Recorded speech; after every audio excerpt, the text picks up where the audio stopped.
It's going to be a huge loss. I mean, it's always a loss when we lose our veterans' voices. We've lost the last First World War veterans some time ago now. But that's why it's important for us as a museum and, educators, historians in general, to try and keep the public interest alive in those kinds of things. And it's up to the next generations to carry the torch forward. So we've been trying really hard with our oral history program to interview as many Second World War veterans as we can possibly find to preserve their voices.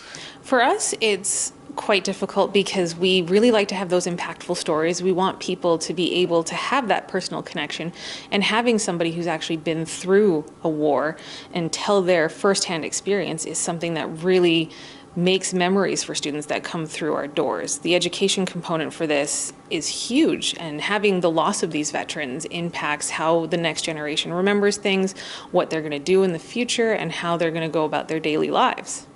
I still like Remembrance Day, because the only time you really stop and think of all the poor buggers that didn't make it and other things the guys are crippled around. So I really do go for this, getting all this stuff together. We got to get dressed up, So I'm in agreement with that.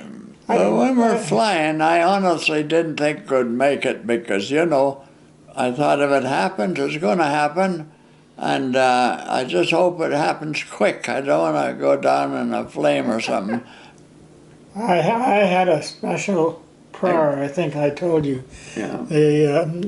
When we started into the fire, going into drop the bombs, 420 Squadron was always leader after the Pathfinders. And I had a prayer, that was the 32nd Psalm. And then when I got through there, I'd say, remember, God, my mother's angel is on my shoulder. I promise to take her home. Our museum has had to take over as a national memorial to educate children to what these gentlemen did to give us our freedom. And we're willing to accept that responsibility. But I would like to challenge every school board, every school teacher, do you know what Canada did in World War II? Why should children come to our museum and say, Canada was in World War II? Question mark.